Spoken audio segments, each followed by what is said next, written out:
Order! Order! You are an incorrigible delinquent at times. Behave yourself, man!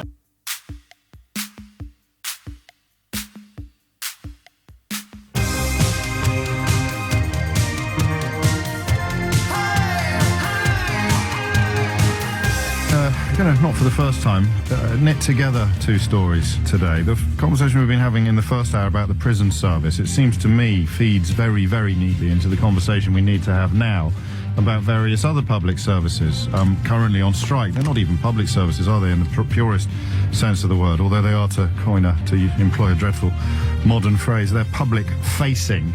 So now postmen are joining mail strikers. I'm told by people in the post office that it probably won't affect deliveries over much, but that, of course, won't stop the newspapers suggesting that the unions want to ruin your Christmas. This, of course, with the railways still on strike as well, or still planning strike action as well. And listen, I mean, it's no good me sitting here every day convinced that I'm right about everything. All right, it's popular, it's a good business model, but it's much more fun when you can prove me wrong, when you can find a massive hole in my thinking. So here is my thinking today, and it's a little bit two-dimensional, maybe even a little bit lazy. But having just listened to all those prison officers and former prisoners describing a profession in meltdown, having provided you with the numbers, the 27,000 or whatever it was, members of staff who've been removed from the service since David Cameron became Prime Minister. You've heard from a prison officer up in Sheffield who reached the end of his tether and left the profession, that they send in management consultants to work out whether or not they can reduce staffing per prisoner on a wing. I mean, it is absolutely irresistible, isn't it? The simple notion that this is either a result of actual conspiracy, they've either planned to do this, or they are epically incompetent. And why can't the staff do anything about it? Why do the prison officers have to stand aside and watch this happen? You'd think, wouldn't you, in almost, I mean, what are they playing at? Answer, they're not allowed to go on strike. They are a protected, a reserved profession, like the police. So you will now see, as a response, if you haven't already, you will now see calls for strikes to be made harder, if not illegal, for the kind of people who are on strike now. So rail workers, airline workers, postal workers. There will be calls for their freedom to strike, their freedom to take industrial action, to be in some way curtailed.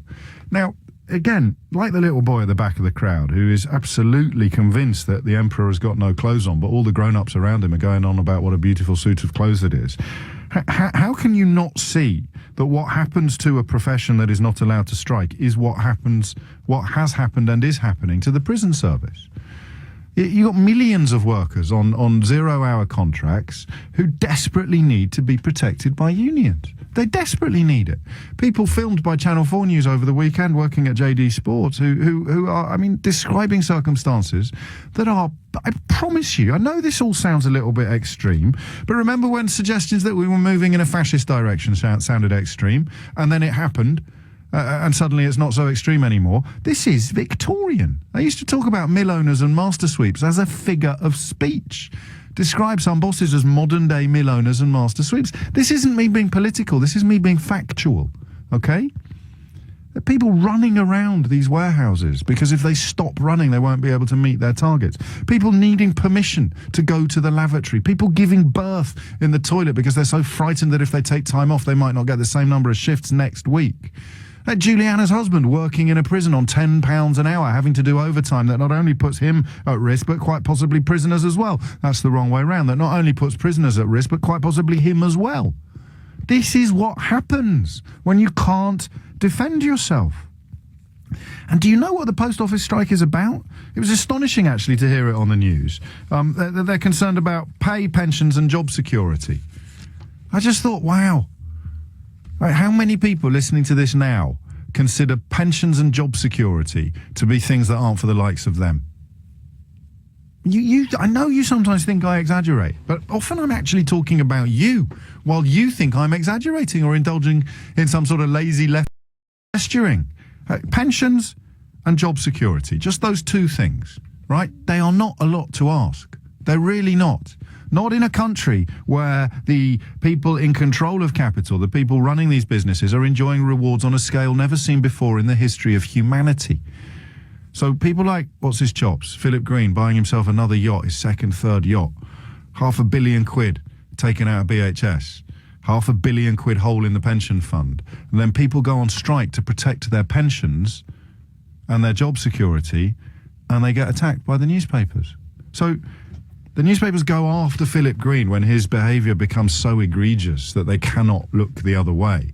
They will finally discover some sort of social conscience and claim that that sort of buccaneering approach to business is unacceptable. They kind of don't really even mean it. They just got another scapegoat, another look over there. But when post office staff, as they are planning to do today, go on strike to protect their pensions because they're worried about threats to their pensions, they're worried about threats to their job security, they're accused of ruining your Christmas and bringing the country to a standstill. So this is the question for our time. This, for me, is the big question for 2017, is how do you protect yourself at work if unions are always evil and always wrong and always damaging us? How do you actually do it? It's such an urgent mystery to solve, because at the moment we're going to raise a generation of children who don't hear any alternatives to union bashing. We're going to raise a generation who will consider a 0 hours contract on minimum wage to be a result. That's what we're giving to our children. Have you got a job, yeah? You got any job security? What's that then? Job security is the verbal and philosophical and political opposite of a 0 hours contract. That they are at the two extremes of employment. Here is a 0 hours contract where you enjoy no rights whatsoever, and here is job security. How, in your mind, whether you're screaming at the radio that I've got everything wrong, whether you're sighing resignedly that I've got everything right but none of it will make any difference, or whether you're just feeling a penny drop somewhere inside your brain now and you're going, oh my God, he's right. That's me he's talking about. Whichever one of those categories you're in, how have we allowed it to happen? That's the question that our children will need answering. That's the question our grandchildren will need answering. It's going to be bad enough explaining to them why we chose to leave the European Union and consign them to a life of diminished existence in a diminished country. But when they say, I've read about the 1970s, Dad, or they say, I've read about the unions, Mum, and I know you had a pension when you retired, and you didn't have a job for life, but your boss couldn't sort of phone you up on a Monday morning and tell you what days you were working that week. Where were you, Mum? What were you doing when they took away the rights that we spent most of the 20th century fighting to secure?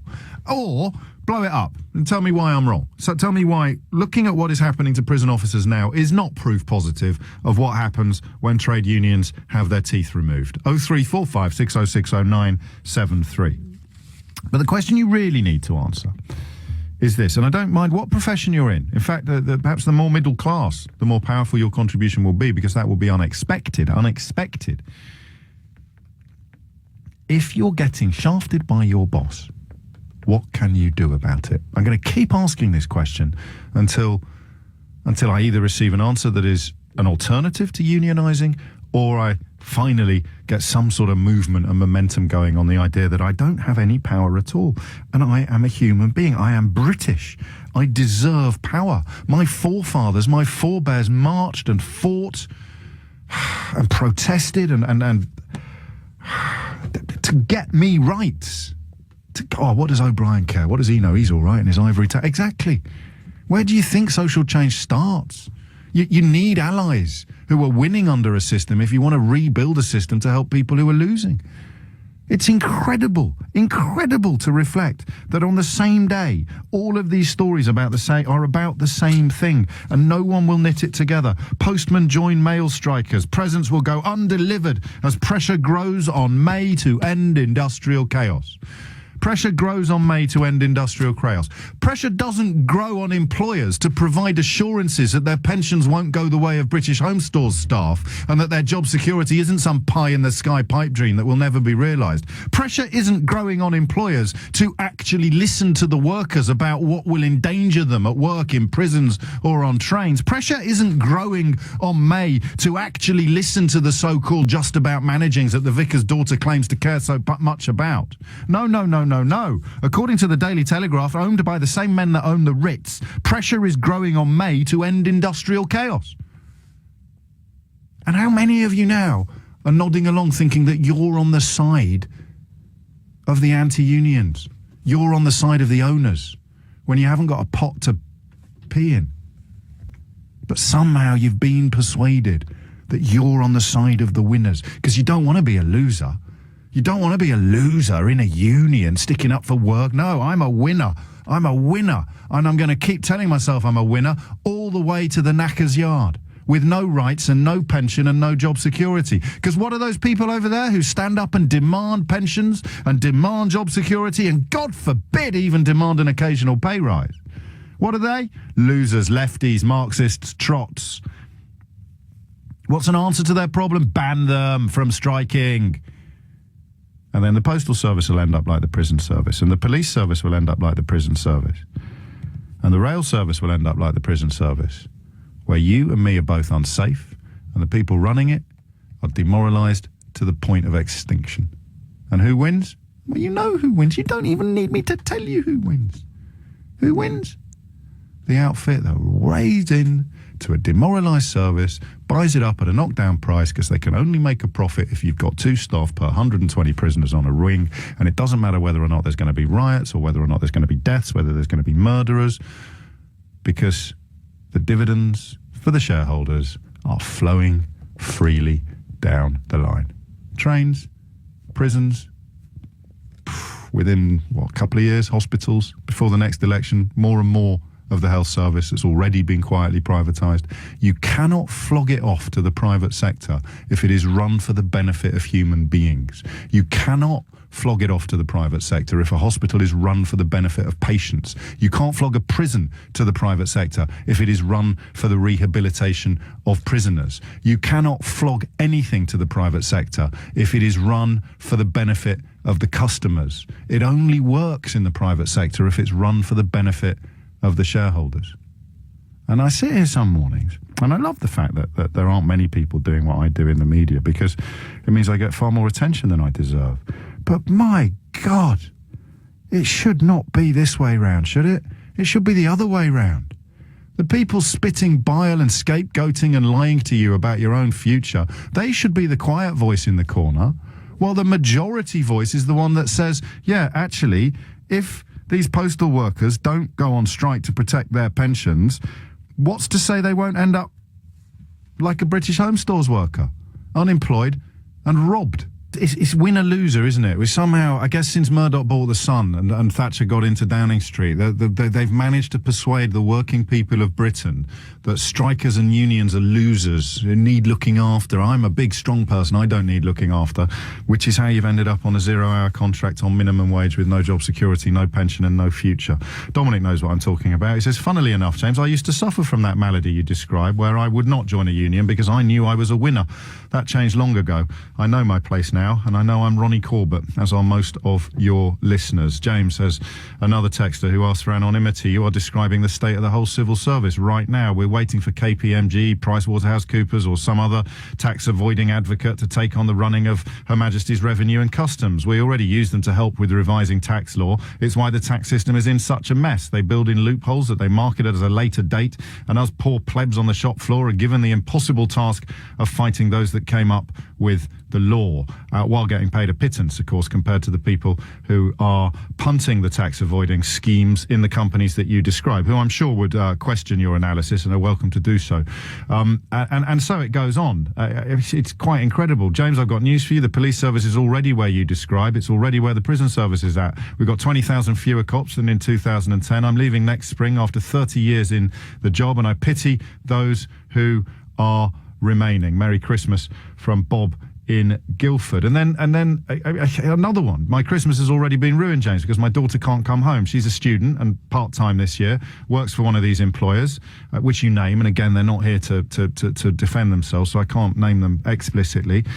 But she works at a cinema in Uxbridge, and she's been told that no one can take Christmas Eve off or they'll lose their job. We have no drivers in the family, so she can't get home. I was a Unison rep for years, and I just despair for our country, and in particular our young people, and this is the point. This is what a boiled frog looks like. especially our young people who accept this as the norm. So not only are your grandchildren and your children going to look at you with an absolute bewilderment and say, you voted to leave that European Union, but they're also going to say, what were you doing when they took away things like pensions and job security and workplace rights and health and safety legislation? What were you doing, Mum? What were you doing, Grandad? And here's your answer from one person. James, socialist utopia, the new USSR for Britain. So you will reply to your grandson, presumably, I was sending witless, utterly meaningless texts to radio stations criticising people for being left-wing. And here's the most poignant one of all. And I don't do this very often, but I reserve the right to do it with anyone who texts in. I can see the sort of last few texts you send when you send in a text. And I am on your side when I read this out. I'm just pointing out your problem. James, what can I do about my company only paying me £6.86 an hour?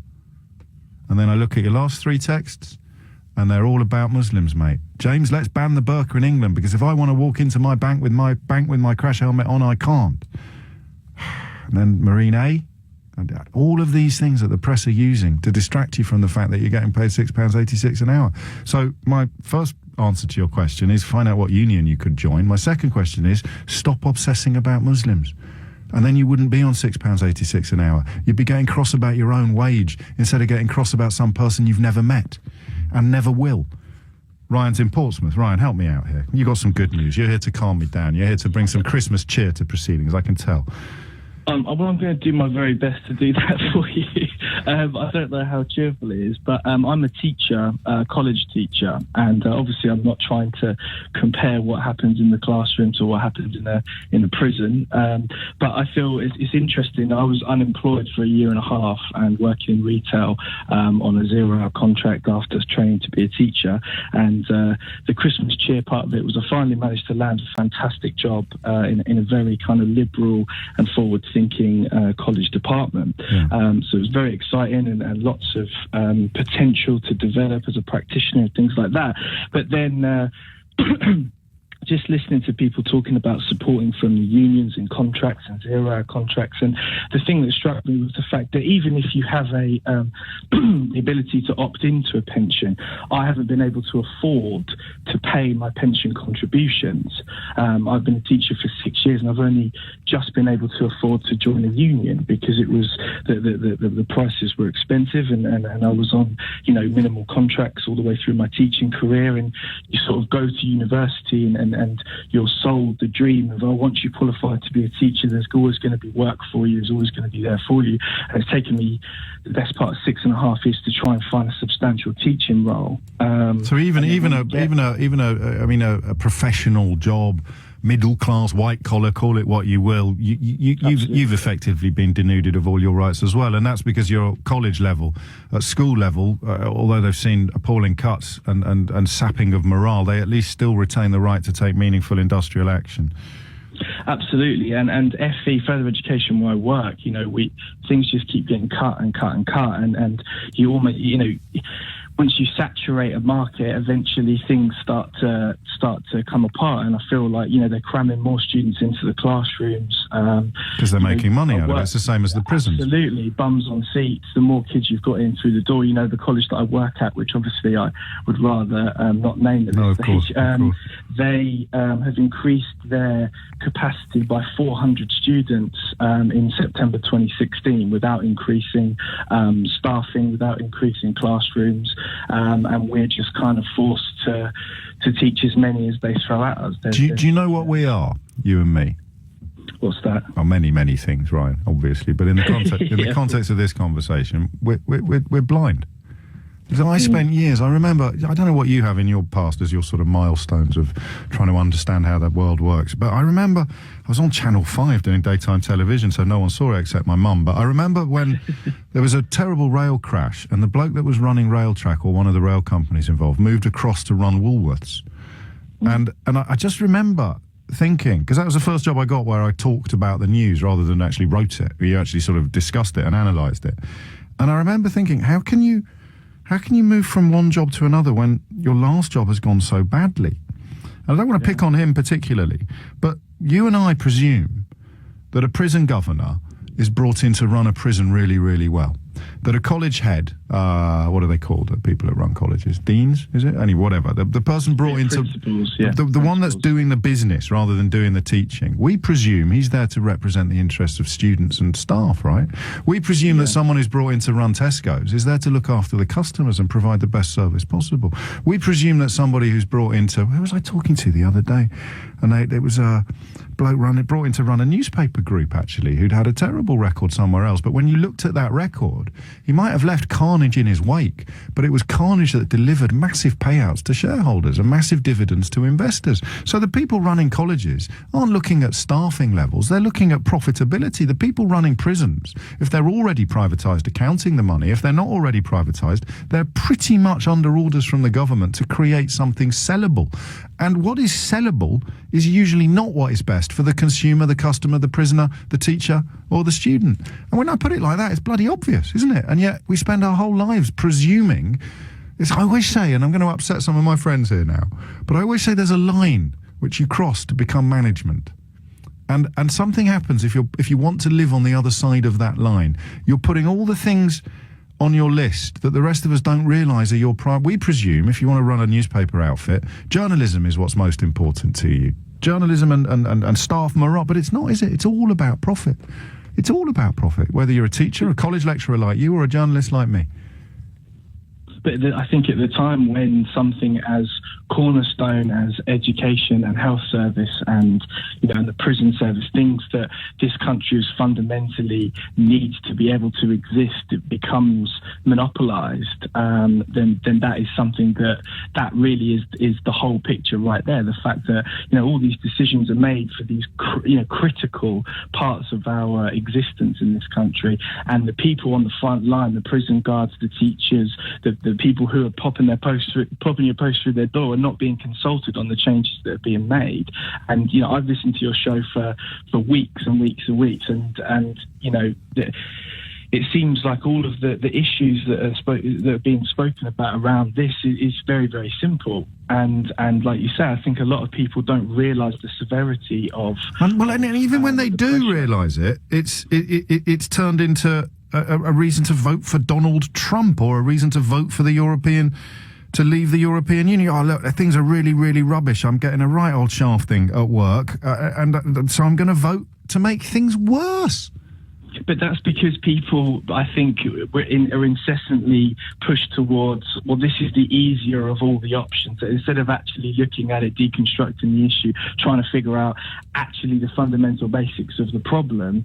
Well, it's because thinking's hard. I mean, you were a college lecturer, exactly. You know that. Thinking's hard. I mean, look, here's a problem, and I feel the problem, and I've got a horrible feeling I might have helped create this problem. And then someone pops up and says, no, it's nothing to do with you. It's all about the Muslims. It's all about the European Union. It's all about the Mexicans. It's all about the Poles. You can see why that's attractive. I mean, you laugh, and I smile as I say it, but it is. You can see why that's attractive. I mean, it's just, I guess it's a personality thing. Either you can do it, and you can sort of hold your nose and sell lies to people who are a lot less well off than you are, knowing that it's going to make you richer and more famous, or you can tell the truth, knowing that people don't want to hear it, especially if you're right wing, because now you are seeing what you've created. All these years of voting for governments that demonised unions, Conservative and Labour.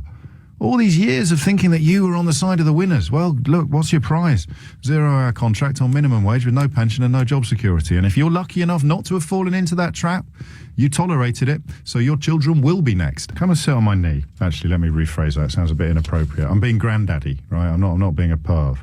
So, or indeed being Father Christmas. Come and sit on my knee, and I'll tell you about what life was like when I was young. Why am I? I'm 44, born in 1972. So when I first emerged into the workplace, I worked in a shop, and I remember being asked, I think Usdaw was the union, they asked if I wanted to join.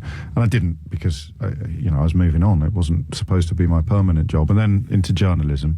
But I'm talking to my grandchildren, 30 years from now? I don't know. And they're talking to me about work.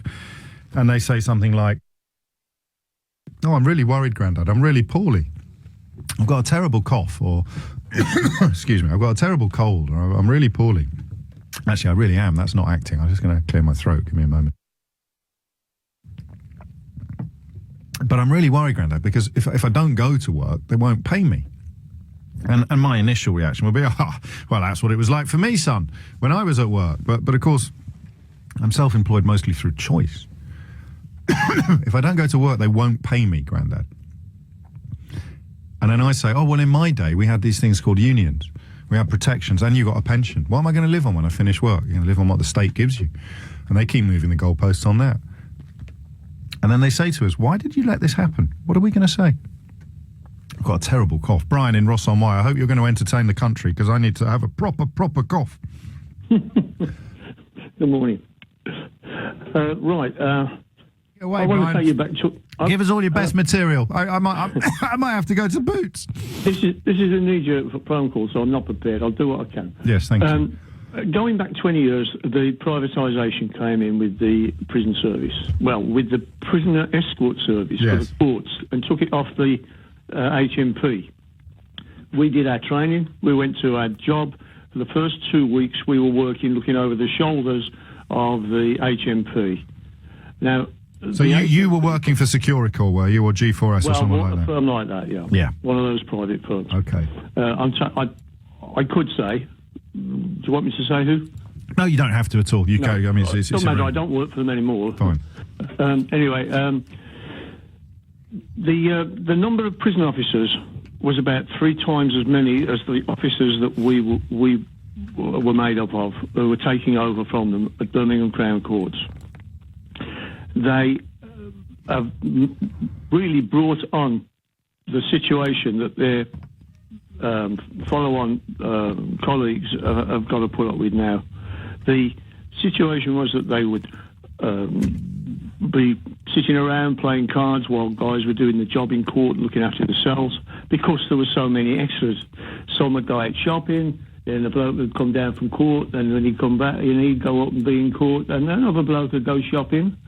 And at the same time, they were telling us that blokes brought out of the area for backing up a situation with Cat A staff were saying, just on these few weeks while this trial's on, and I'm out of the area, I'll be taking my kids to Florida for 2 weeks on this money, and so on. And straight away it became apparent why we had been brought in. Well, because people could afford to take their children on holiday to Florida.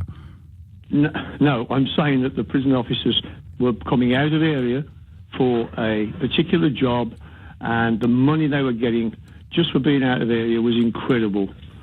They were able, just on the extras they got for the period of a court case which needed a few extra officers out of the area, those officers were going to take their kids to Florida on just the money they got for that, never mind their year's wages. Yeah, I mean, I think what you're doing is reminding us that sometimes the public sector can be a little bit flabby and in need of trimming. Yeah.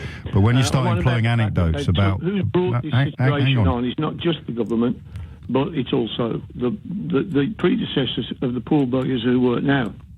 Well, how does that help, do you think, genuinely? Pardon? How does that help? 27,000 staff taken out of the prison service since 2010. By the way, let me clarify. Of course. I'm absolutely in agreement with what you're saying about now. Totally, 100%, everything you've said. Unions, prison service situation, everything. But I'm saying that I'm just starting out by saying why. Well, there had to be a target. They couldn't have invented so they had to be able to say too many people here, too much money there, having an easy time there. I'd rather take my chances, as it were, with this anecdotal evidence and really dig into it. But I'm happy to believe you that there was some excess. I mean, you remember the coppers at the miners' strike waving the money around because they were out of area, and but no, that suited Margaret Thatcher, unlike what you described. That's just an introduction to the situation. What they replaced it with was the guys I worked with, far less staff. Yeah. We didn't clock off at the end of a shift. We just worked and worked until the day was over. We'd started in the courts. We'd started about 8 o'clock in the morning. Some would come in a little earlier. We'd receive the prisoners. We'd go to court with them all day. We'd feed them. We'd generally look after the security. I need to move you along a little bit, Brian. I've got a lot of people waiting. We'd go to court, yes. We'd thumb down, and then we'd be sitting there till God knows what time, waiting for somebody to tell a vehicle to go and take them somewhere. And we'd sit there until they got them out of the prison, out of the courts. But the thing was that the drivers had come in the morning with people from police stations and been told, you stay with your staff, with the court staff, and work with them all day. At the end of the day, they'd be told, right, now you take the prisoners to here. I'm so sorry, Brian. There's a lockout. You've kind of lost me, mate. Just in a nutshell, the point you've rung in to make, because I appreciate the first bit, and then they replace it with a system that is considerably worse than the one that was there in the first place. Is that right? I'm trying to back up your idea that... Yeah, no, I get it, and I'm grateful to you for the help and the backup. That's the point, though. I mean, you take, even if there is a need for something to change, you exacerbate that need, you magnify that need, you pretend that need is more important than all the other issues facing the country, so you pile in on privatisation, Securicor, G4S, driving people from courts to prisons and from prisons to courts, and then they start shaving. Why? Because there's profit in it. If it's public sector, nobody's making you look. You've got someone getting paid too much. He's got enough to take his kids to Florida on his overtime, and you think that's too much money. You change that system. Where does the money go? Stays in the system. You privatise it. You change that system. You get the money. Goes upstairs. Goes to the shareholders. That's why they love privatisation. This isn't even complicated. So what are you going to tell your children? 0345 6060973. When they ask you why they can't get a job. So listen, if I'm getting quite a few texts, quite oddly, saying that I've been shouting at you for years, James, but I'm beginning finally to realise that you're right, because I'm thinking about my children. When they say to you, how come I can't get a job with a pension? How come I can't get any job security? How come I'm on 0 hours? How come I'm on minimum wage? And they say to you, how did you let this happen? What are you going to say? I know what you're going to say. You say, well, I really thought that burqas were important. Richard's in Padstow. Richard, what would you like to say? Hello, James. Yeah, I think you're absolutely right. People in the future, what are they going to do? Do we really want to go the way of the United States of America, where you get a choice between Trump and Clinton? Clinton wins the popular vote, and then you end up with Trump, and you've got people with mental health problems, homeless on the streets, not able to deal with them. Is that the society that we want in this country? With Brexit and everything else that Farage has managed to push upon the populace, you know, these previous Labour voters that are being hoodwinked into going for this. Is this what you want? Because this future that you want, I don't want it. I'm going to be out. I tell you, I'll go and live in France and Greece again or something like that, because I'm just not interested. Well, you take your chances in both of those countries. I think France has got an even bigger problem with the far right than we have, and Greece, of course, all sorts of problems, many of which are associated with membership of the European Union, some would argue. But I'm interested more in what you think goes on in the minds of other people, because that question there, you can leave all the other stuff out of it, actually. Trump, you can leave Brexit out of it. You just look at, why can't I get a job with a pension, Mum? Why can't I get a job that's more than zero? Why can't I have job secure? What's job secure? What do you say? What do you think people are going to say in the future when they say, well, how did you let this happen? How did you let this happen? People are going to say, yeah, I was talking about multiculturalism and headscarves. Are they? Do you think? Foreign aid today. Sorry, not multiculturalism. It's foreign aid today that the newspapers are telling us all to get really cross about. Foreign aid, yes. Oh, foreign aid. Foreign aid, of course, down with it. Because actually, awful. You know, having the kind of history that our country has. I think you're possibly you knit even more muesli than I do on a daily basis, by the sounds of it, Richard. Because I mean, the foreign aid budget, the foreign aid department, is a bit of a mess. It's sclerotic, and there's all sorts of money going missing, and a lot of it going in directions it shouldn't go. But that's true of every single government department, 99.3% of which is not under discussion today. So, what honestly, the people that you sort of lie awake at night despairing about, what do you think they are going to say? They say, how did this happen, Mum? How did this happen? I've got no rights, I've got no pension, I've got no job security. I'm lucky to have a job. What happened when all these people were getting rich and buying yachts and sailing around the world and talking about elites and then you know, hiring a cabinet full of billionaires? What were you doing? What will Mum say, Richard? What's she going to say?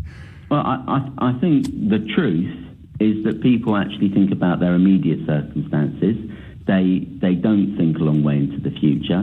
They think that if an increase in jobs means an increase in tax, means an increase in money that they can spend on their children, then, you know, that seems to be a good thing.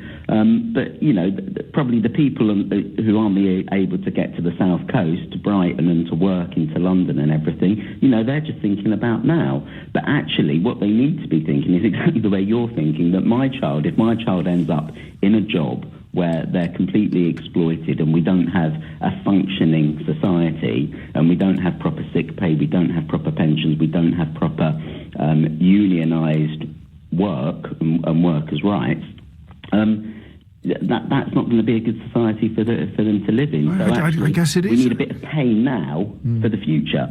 And that's pain in terms of actually taking out this government, elected with 24% of the vote, incidentally, that are, riding roughshod over people's rights. It's awful. Well, it is, and yet, we're preaching to the choir, you and I. It's a bit of an echo chamber. I'd be really interested in people that think unions are the enemy. I'd love to hear how you're going to explain to your children why they haven't got any pensions, why they haven't got any job security, why they haven't got, minimum wage and 0 hours contracts. I genuinely mean it. How are we going to do it? Because I'll be all right. I'm in my middle class bubble. I'll be fine. What are you going to say to them? Why haven't I got? What's a pension, Grandma? You had a pension. What, like on top of what the government give you when you're 106? Because that's moving. Do you mark my words? What have I been wrong about recently? Seriously, I told you prisons were going to kick off. I told you we were going to leave the European Union. I told you Donald Trump was going to be president. I was wrong about Hillary Clinton. I told you she was going to pull out of the race because I thought that was the only way they'd stop Trump. I thought after her health became a big issue, she might actually pull out. I got that wrong. Next prediction, hey, we're all going to be like this. We're all going to be grateful for whatever crumbs fall from the boss's tables. And why? Because somehow, since 1979, my country has been turned into a place where the people eating crumbs have been conned into believing they're actually sitting at top table. And because you can go out and use credit and buy something that enables you to pretend that you're not poor, you don't side with the poor, you don't side with the exploited, you don't side with the shafted, you side with the bosses. And guess what the bosses are doing? They're laughing at you. Not all in golden lifts, but it's a beautiful analogy. They are laughing at you. Are you, Donald Trump now, actually laughing at the crowds turning up for his celebratory tour? Actually laughing at the fact that he's not going to keep any of his promises? Actually describing them as vicious and violent? But you don't have to be vicious and violent anymore because I won. Your life's going to get even worse than it is already. But I am laughing all the way to the top of Trump Tower. British equivalent? I'll leave Brexit out of it for the time being. Just look at today. Look at today. Quick round of the front pages. Postmen join mail strikers. Presents will go undelivered as pressure grows on May to end industrial chaos. Yep, that's the top priority. It's not the fact that your children are going to have no pension, no job security and no future. It's the fact that your presents might go undelivered and May needs to end industrial chaos. It's a question that probably you won't need to answer for a few years, but when you do need to answer it, you better have your facts in line. Why have you created a country in which people demanding pensions, decent pay and job security are routinely derided and lampooned and condemned, Mum? Or indeed Grandma. We'll continue with that conversation imminently, but I'm delighted to tell you that Simon Marks is, well, I suppose he's always a disembodied voice on the radio for you, but as someone who is also a disembodied voice on the radio, it's nice to actually see his face. Sterling work covering the American election for us, Simon. So, thank you very much. Oh, well, thank you. It's a pleasure to see your face. Well, look, now I know you're lying. On behalf of all LBC listeners, it was really a superb job that you did. That's very nice of you. Does that mean you're in a better place than most of us to make sense of what's happened since? Because whether you were persuaded by the Donald Trump Kool-Aid or not, the notion that he was going to drain the swamp is being somewhat undermined. And again, I'd leave reserve judgment for the time being, somewhat undermined by the fact that he's effectively hired, well, Goldman Sachs executives, oil men, retired generals, and I think they have more wealth together, this cabinet, than the bottom 1/3 of the entire American population. Absolutely correct. It must be getting pretty lonely in that Goldman Sachs boardroom because the man who was going to drain the swamp and who hadn't met a successful banker or financier whose reputation he didn't want to attack on the campaign trail is now rushing to bring them onto his side and into his cabinet. And also, you know, we've seen the nomination of Rex Tillerson the head of ExxonMobil, as the next Secretary of State, a man who has Vladimir Putin on his speed dial. I mean, they are very close acquaintances. That he's removed, or someone has removed from his Wikipedia page, the fact that he received the Order of Friendship from the Kremlin in 2013, which is a beautiful illustration of the scale of contempt in which the voters are held. It's Absolutely. Like, here he is. We've got proof he's in Putin's pocket. Take it off Wikipedia. We can pretend it never happened. I have to tell you, I was talking to a friend of mine who served in the George W. Bush administration in the State Department in a fairly senior position. Yes. And when Tillerson's name was first mooted, I sent him an email saying, this can't be serious. Is this a serious, what do you think of this? And he responded, he said, I think Putin probably personally suggested him. And I wrote him back and I said, are you joking? And he said, no, I think it's quite possible that Putin personally said to Donald Trump, this is the guy you should have as Secretary of State. So we're on the brink of an absolutely monumental shift in Washington, D.C. The city is still reeling from the idea that many of these people are going to be holding substantial offices within the Trump administration, and also reeling from a president who, as far as we can tell, is going to govern at least partly by Twitter, and is going to probe the Chinese and see how much he can irritate them by questioning the one China policy, or push back against the idea that Vladimir Putin is the sort of person that inevitably the United States ought to have a hostile relationship with. So we're in for a major, major overnight change starting on January the 20th. Happy days. I mean, I've observed that, journalistically speaking, 2016 has been a wonderful year. Not so good for the soul. Where will the first tests come from of whether or not Trump is going to be good or bad for America? Well, look, I think that if you are President Xi Jinping of China, you are seriously contemplating a probing of Donald Trump shortly after the inauguration. So can we rephrase that to see just how serious he is about perhaps walking away from the one China policy. If you're Kim Jong-un in North Korea, you're probably also thinking about trying to offer some sort of short-term test to see just how ready Donald Trump is to deal with you and or extemporize on policy. And if you're European leaders, if you're Theresa May, you're probably wondering how quickly you can get an appointment at the White House to start discussing the future of a special relationship that Donald Trump would rather have in the hands of Nigel Farage instead of the elected Prime Minister of the UK. Of course, the FBI and the CIA now are in agreement that the fingerprints on the hacking of those DNC emails go all the way to the top of the Kremlin. I don't know. I mean, you're a more professional journalist than I am, but I doubt that. If we move into the realms of speculation, they would also have hacked Trump, right? Yes. They'd have hacked. So, how mad do I sound when I say they obviously found something huge on Trump, which is why he's now doing whatever Vladimir Putin tells him to do? Well, I mean, that's a possibility, or it's also possible that they simply decided that they were going to hack into both of these computer systems from both parties, the Democrats and the Republicans, and simply leak embarrassing material relating to Hillary Clinton and her campaign and leave the Trump people alone. Barack Obama certainly is very serious about getting this inquiry into this computer hacking completed by the time he leaves the White House, because I think he's obviously worried that if it's still underway when Donald Trump becomes president of the United States, it may never actually get completed.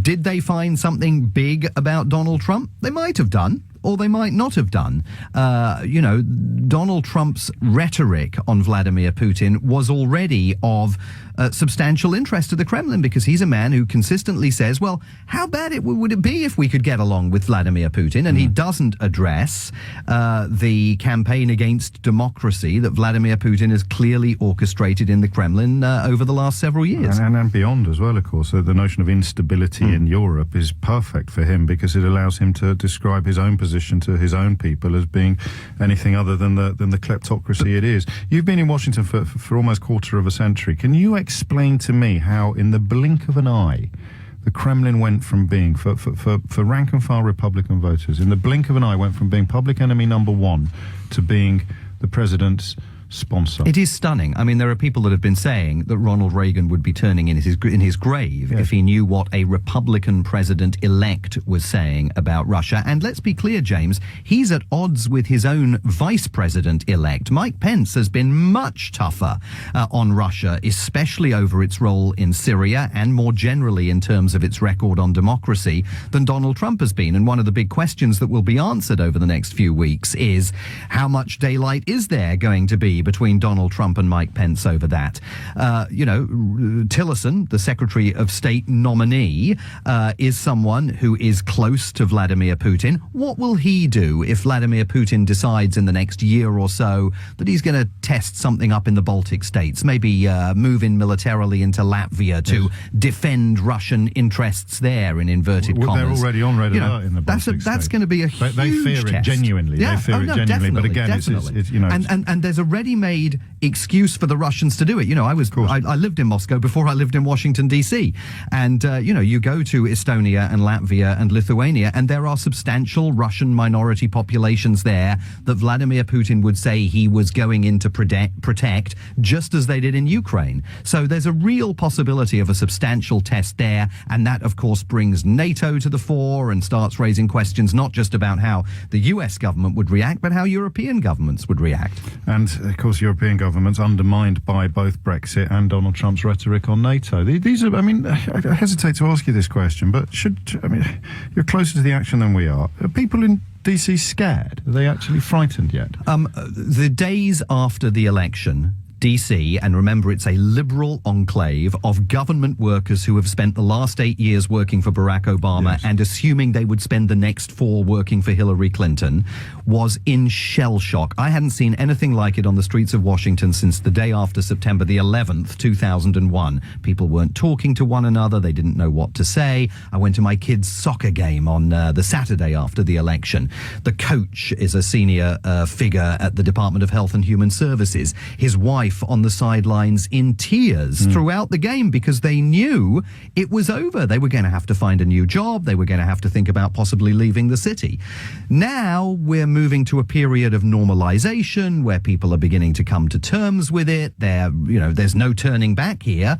The Trump people are coming, but how those government departments that have been pulling in one direction for the last 8 years and now find themselves moving in a completely different direction. The Department of Energy, it's about to be headed by Rick Perry, the governor of Texas, who campaigned to close the Department of Energy that he will now lead. Yes, he was very good on Dancing with the Stars, though. Much better on that than he was in the primary campaign. Some hope for Ed Balls there, perhaps. So how all that works out, that's the story thank God we've got you in 2017. Thank God we've got you keeping an eye on it for us, Simon Marks. An absolute pleasure. Thank you, it really James. is, and I mean it. You've allowed us to punch a little bit above our weight in the American space, the quality of your coverage. It's 12 noon. You are listening to James O'Brien on LBC.